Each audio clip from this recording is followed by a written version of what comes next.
पार्वती जी अपना रिमोट किसी के हाथ में ना दीजिए, आप किसी के अधीन ना होइए, आप स्वयं के राजा हो।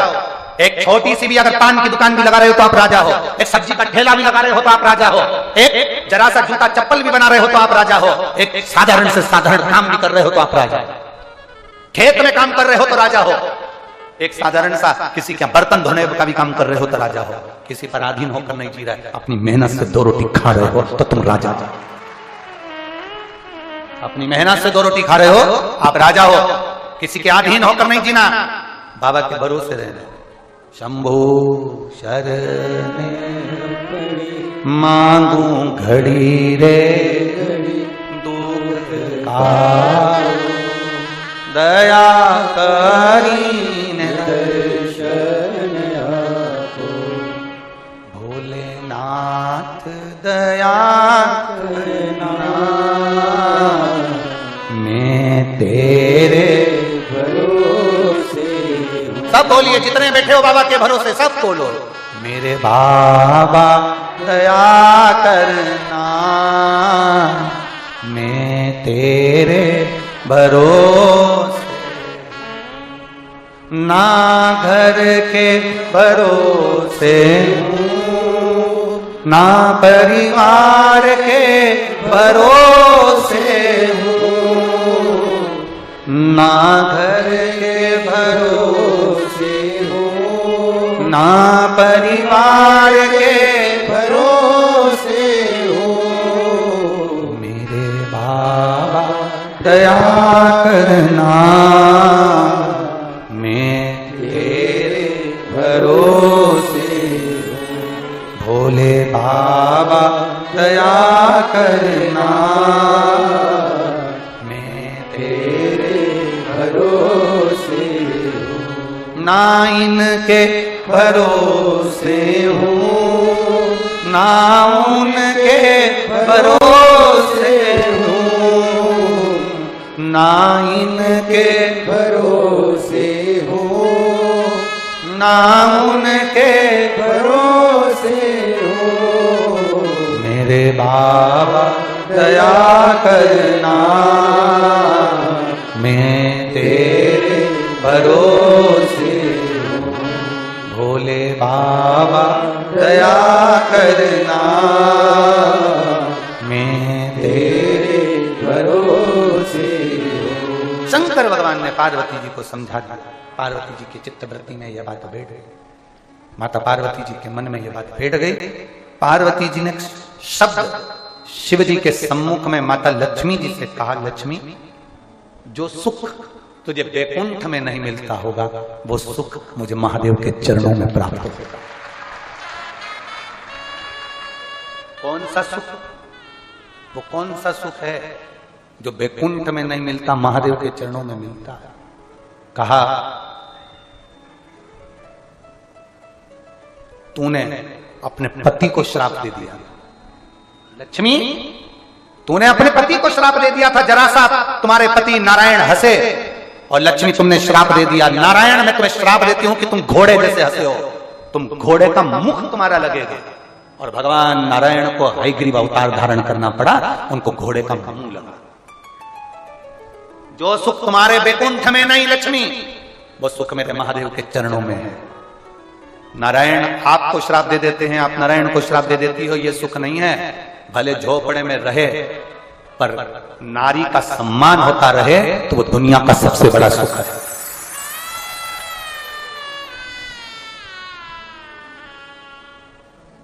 कितना सुंदर कहा, मर्द वो नहीं जो अपने पत्नी पर हाथ चलाए, मर्द वो नहीं जो अपनी पत्नी को गाली दे जाए, मर्द वो नहीं जो अपनी पत्नी को और बच्चों को मार रहा हो, पीट रहा हो, गालियां दे रहा हो, कोस रहा हो, दारू के नशे में अपशब्द कह रहा हो, वो मर्द नहीं है। मर्द वो है जो अपनी पत्नी का सम्मान करे, आदर करे, इज्जत करे, वो मर्द है। मारने से तुम स्त्री को मार रहे हो, नारी को मार रहे हो, पत्नी को मार रहे हो, दम होना। केवल पड़ोस की पत्नी को भी अगर आंख उठा के देख ले तो फाड़ कर रख दे, वो तो तेरी इज्जत करती है, तेरा सम्मान करती है, तेरे साथ साथ फेरे कर आई, इसलिए तेरे को, तेरे चरणों को छू रही है, प्रणाम कर रही है, नमन कर रही है। नहीं तो शंकर भगवान से भी ज्यादा बोल्ड है मेरी माता पार्वती दुर्गा भवानी। वो आदर कर रही है, सम्मान कर रही है, सत्कार कर रही है, तुम्हें इज्जत दे रही है, क्योंकि तुम्हें इसलिए इज्जत दे रही है कि तुमको प्रणाम कर तुम उसको लेकर आए। उसका आदर करना सीखो। उसमें गाली देने में, मारने में, ठोकने में, अपशब्द कहने में, इसमें तुम्हारे मर्दता की निशानी नहीं है। सम्मान देने में, हर नारी का इज्जत करना सीखो। उठाया मुख से कह दिया कुछ भी, जो मर्जी पड़ी वैसा। नारी का सम्मान करना सीखो। मेरे महादेव ने नारी का सम्मान करा, भगवान नारायण ने लक्ष्मी जी को चरणों के पास रखा, ब्रह्मा जी ने ब्रह्माणी को कमल के फूल पर अलग रखा, मेरे शंकर भगवान ने पार्वती जी को ऊंचे सिंहासन पर रखा। तू वहां बैठ हाथ जोड़कर, मैं हूं, चिंता करने की जरूरत नहीं है। तू ऊपर बैठ सिंहासन पर, 16 श्रृंगार तुझे चढ़ेगा, लाल चुनरी तुझे चढ़ेगी, सारा श्रृंगार तुझे चढ़ेगा, मेरे ऊपर केवल जल चढ़ेगा। तू आदर ले, तू सम्मान ले, तू सत्कार ले, तू ऊपर बैठ। यहां आज के जमाने में पति सोचता है पत्नी तो मेरे पाँव की, मैं काय को बोलूं। आज के जमाने में व्यक्ति सोचता है पत्नी तो हमने कह दिया पानी लाओ, पानी ला कर दे दिया, चाय बनाओ, चाय बना कर ला कर दे दी, ये कर दो, वो कर दे दिया, जो तुमने बोला उसने कर दिया। अब एक दिन उसको जरूरत पड़ गई, वो 7 दिन 5 दिन रजो धर्म से आ गई और उसने तुमसे कह दिया 1 लोटा पानी ला दोगे क्या? इतनी देर में तो तेरे बाप का नौकर, तेरे बाप का नौकर। फिर वो बोलती भी नहीं, उसने अपने बच्चों से कह दिया जाओ, नहीं लाओ, सास से कह दिया जा, ससुर से कह दिया, किसी दूसरे से कह दिया, देवर जेठ से कह दिया, जेठानी से ना बोले।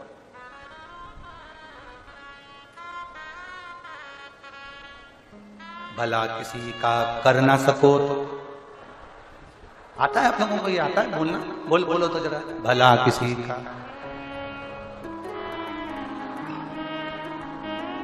आगे आगे आगे बोला, फूल नहीं बन सकते तो बहुत जोरदार, इतनी जोरदार बातें तुमको आती है, तुम्हारे बराबर दुनिया में कोई समझदार नहीं है। पर केवल कथा तक ये समझदारी मत रखना, घर जाने के बाद भी यहां से ऐसे जाना, वहां जाने के बाद घर के लोगों को भी लगे जब से कुबेरेश्वर धाम से आई है बदली दिख रही है, बदली सी दिख गई। यहां से जाने के बाद सिर पे पल्लव लेके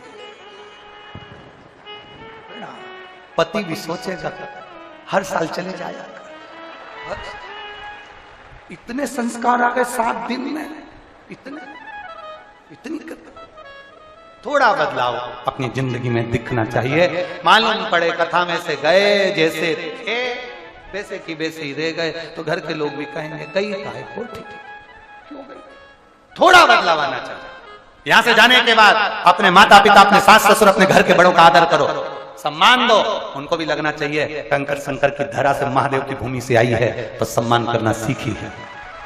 और पतियों से निवेदन है, यहां से जाने के बाद तुम्हारे मुख से अपशब्द ना निकले, ताने ना निकले, थप्पड़ नहीं, हाथ नहीं, हेल्प का हाथ बढ़ाओ, सहयोग का हाथ बढ़ाओ। ला मैं कुछ कर देता हूं, ला।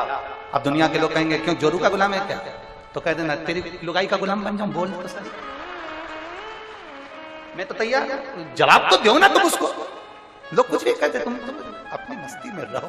सबसे वो कहते हैं रविवार होता है, सोमवार होता है, मंगलवार होता है, बुधवार होता है, गुरुवार शुक्रवार होता है। हम कहते हैं इन 7 बार में सबसे बड़ा बार परिवार होता है। इन 7 बार में भी सबसे बड़ा बार होता है अपना परिवार। और अगर उसमें भी आप सबसे नहीं रह सके तो आपका जीवन व्यर्थ।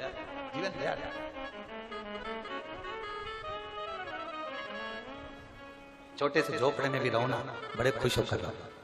बैकुंठ में जो सुख नहीं ना, वो शंकर भगवान के चरणों में है, क्योंकि शंकर भगवान के चरणों में आदर है, सम्मान है।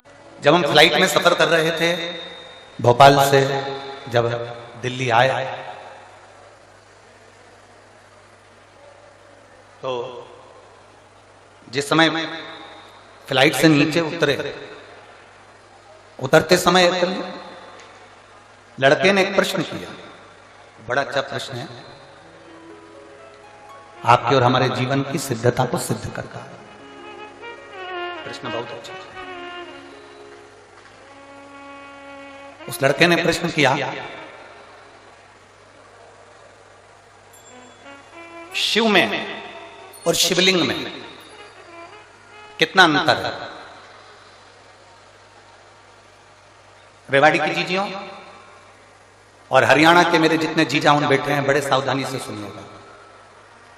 शिव में और शिवलिंग में कितना अंतर है?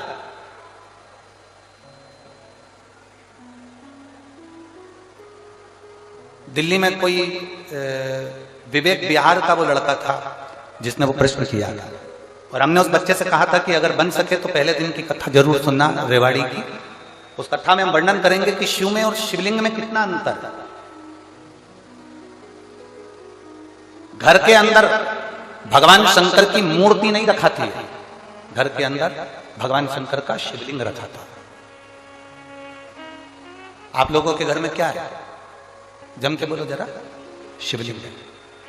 मूर्ति में और शिवलिंग में अंतर क्या?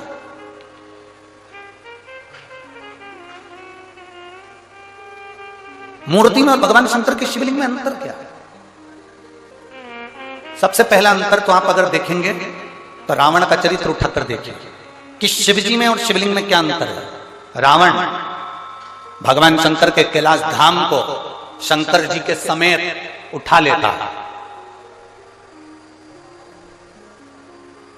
लंकाधिपति रावण, लंकाधिपति लंकेश, शंकर भगवान को कैलाश पर भगवान शिव बैठे हैं और रावण भगवान शंकर को कैलाश के समेत शंकर भगवान को उठा लेता है। बोलो उठाता है कि नहीं उठाता? जम के बोलो जरा। उठाता है ना? रावण भगवान शंकर को कैलाश के समेत उठा लेता है, और वही रावण जब शिवलिंग पृथ्वी पर रखा जाता है, रावण अपनी पूरी शक्ति को लगा देता है तो भी शंकर भगवान के शिवलिंग को नहीं उठा पाता है।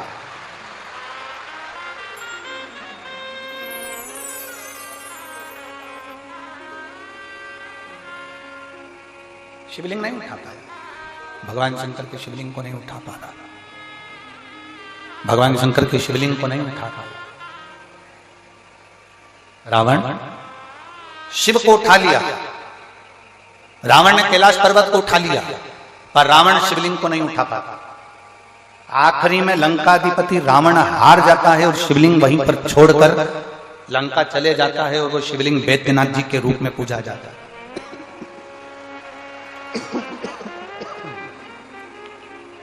अंत में वो शिवलिंग वैद्यनाथ जी के रूप में पूजा था।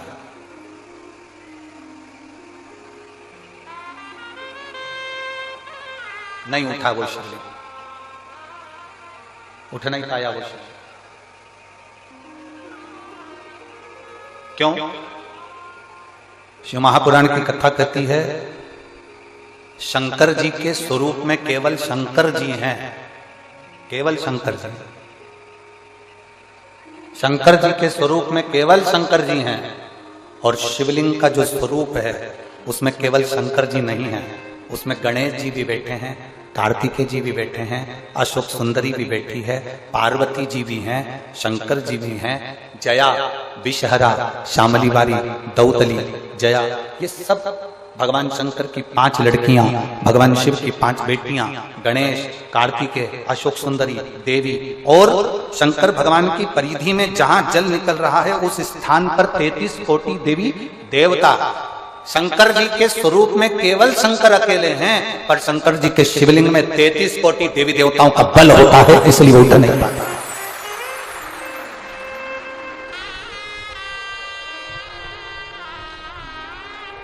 ब्रह्मा जी की पूजन करने के लिए कहीं नहीं जाना, भगवान विष्णु की पूजन करने के लिए कहीं नहीं जाना, इंद्र की पूजन करने के लिए कहीं नहीं जाना, गरुड़ वरुण की पूजन करने के लिए कहीं नहीं जाना, नवग्रह देवता की पूजन करने के लिए कहीं नहीं जाना। एक एक देवता की, कुल देवी, पितृदेव, वास्तुदेव, आहुतदेव, वासुकी देव, ये सारे देवताओं की पूजन करने के लिए कहीं नहीं जाना।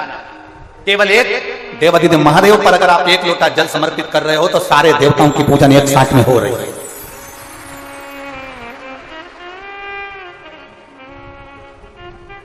शिव को उठाना सरल है, पर शिवलिंग को उठाना कठिन। और दूसरा प्रसंग आया, आप लोग वृंदावन के नजदीक में रहते हैं,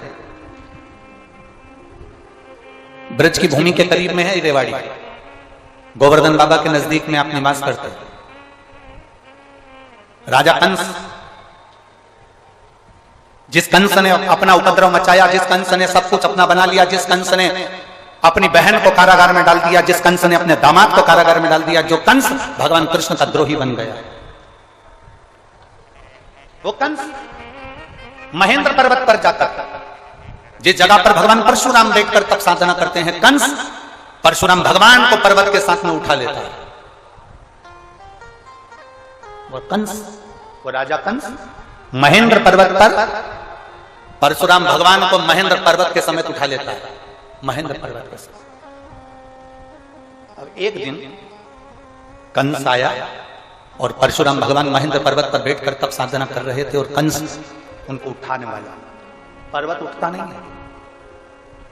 कंस जब भी महेंद्र पर्वत पर जाता था परशुराम भगवान को पर्वत के समेत उठा लेता था, पर आज पर्वत उठाने कंस ने एड़ी से चोटी तक का बल लगा लिया, पर वो महेंद्र पर्वत नहीं उठा और ना परशुराम भगवान उठे। ना परशुराम जी उठ रहे हैं, ना वो महेंद्र पर्वत उठ रहा है। कंस को लगा कि आखिर हुआ क्या ऐसा कि जिस महेंद्र पर्वत को मैं उठा लेता था वो महेंद्र पर्वत आज उठ नहीं रहा।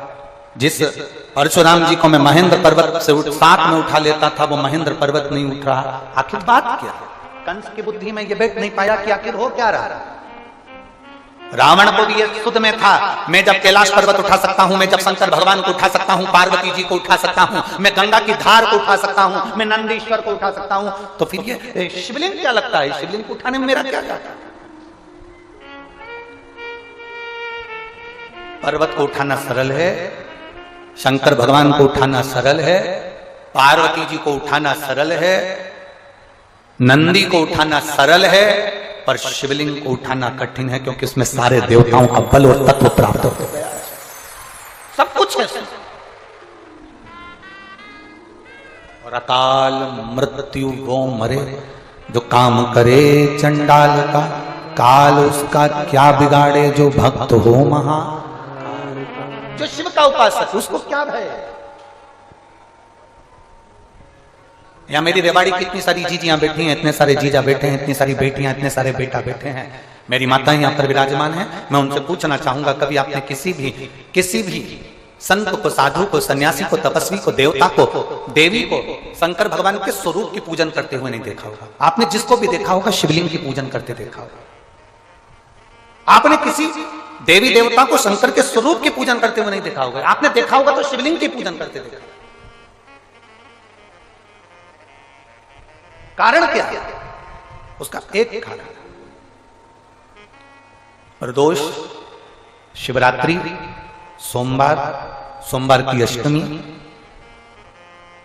प्रदोष भी हर महीने आती है, शिवरात्रि भी हर महीने आती है, सोमवार भी हर महीने 2, 3, 4, 5 पड़ी जाती है।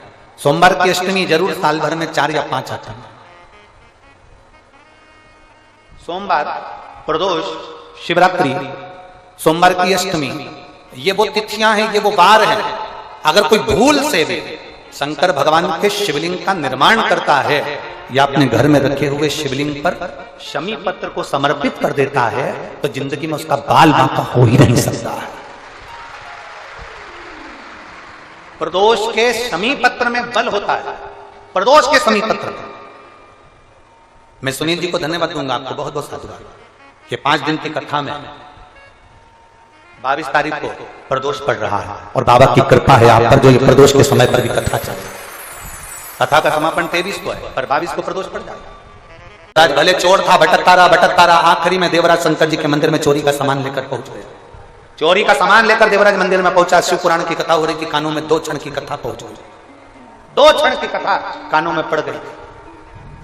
रेवाड़ी वालों, हरियाणा की पवित्र भूमि पर निवास करने वालों, याद रखना, अपने अपने पतियों से भी कहना, परिवार वालों से भी कहना कि 5 दिन की कथा ना सुन पाओ तो 1 मिनट की कथा शिव पुराण की जरूर सुनने चलना।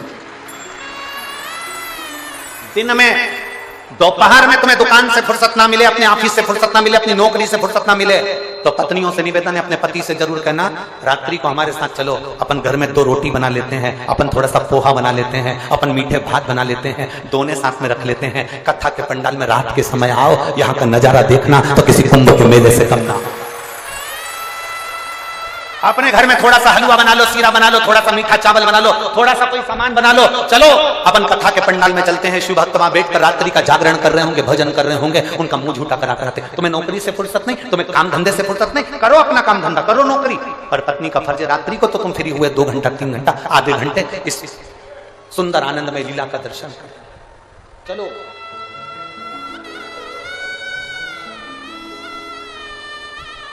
भक्ति में जितना डूब सकते हो। देवराज जान नहीं पाया, चोरी का धन लेकर पहुंच गया। एक क्षण का प्रवचन उसके कानों में पड़ गया, बाहर निकल गया, सिर दर्द हो रहा था, शरीर में ताप पड़ रहा था। बेलपत्री के वृक्ष के नीचे जैसे ही पहुंचा तो उसके प्राण छूट गए। उसको नहीं मालूम कि बेलपत्री के पेड़ के नीचे प्राण छूटना किसको कहते हैं।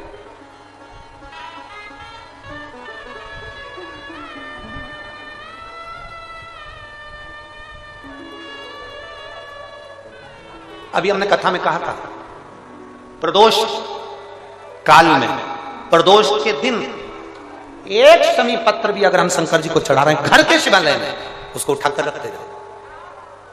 4-5 प्रदोष का इकट्ठा करा हुआ वो शमी पत्र तुम्हारी जेब में रखकर तुम जाना, पहुंचो, उसका फल मिलता कि नहीं मिलता मालूम पड़ेगा। एक स्त्री को 1 साल बच्चा नहीं हुआ, 2 साल बच्चे नहीं हुए, 3 साल बच्चे नहीं हुए, 4 साल बच्चे नहीं हुए, इंतजार करती रही, सारे डॉक्टरों का इलाज करवा लिया। इलाज करवाने के बाद में डॉक्टर ने बोल दिया तुम्हारे यहाँ संतान का सुख नहीं है, आखिरी में हार गई। तब किसी पड़ोसन ने उसको कह दिया कि सफेद आंकड़े की जड़ का प्रयोग कर, तुम रुकाजी वाला प्रयोग कर। उसने किया।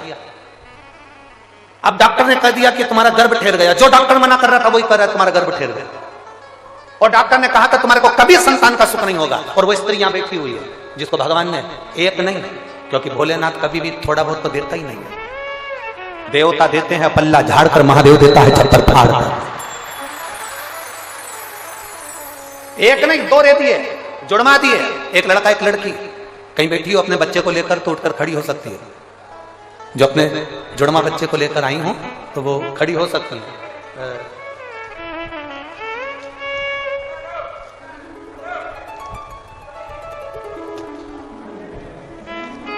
पत्र ढूंढना पड़ेगा, अगर कहीं बैठी हो तो खड़ी हो सकती है।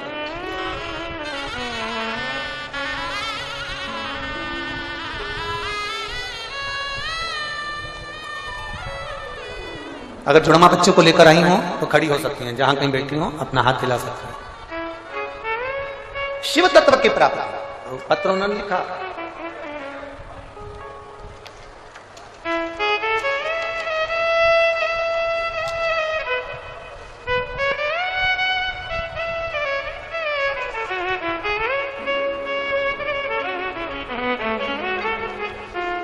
उनका नाम है विदुषी मिश्रा, हेमंत मिश्रा, दिल्ली द्वारका धाम निवासी हूं।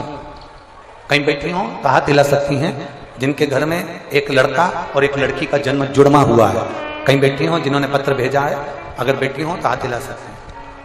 मेरा नाम विदुषी मिश्रा, हेमंत मिश्रा, दिल्ली द्वारका धाम निवासी हूं। कहीं बैठे हो तो हाथ हिला सकते हैं।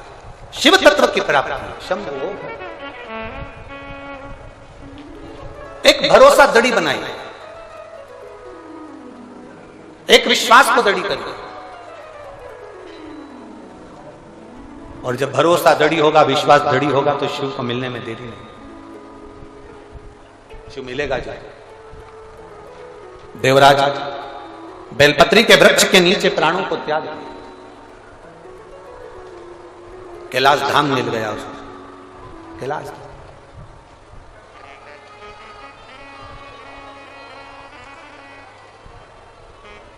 उसकी माता 1 लोटा जल समर्पित करती थी, जिसका फल यह मिलता है कि देवराज को मरने के बाद कैलाश धाम मिलता। 1 लोटा जल का फल ही है। सारी पुराणे 7 पीढ़ी को तारने की बात करती है, पर शिव महापुराण 71 पीढ़ी को तारने की बात करती है कि शंकर पर चढ़ाया गया जल का महत्व इतना। 1 पीढ़ी नहीं, 2 पीढ़ी नहीं, 7 पीढ़ी नहीं, 4-5 पीढ़ी नहीं, 7 पीढ़ी नहीं, 71 पीढ़ी को तारने की बात करती है शिव पुराण। भरोसा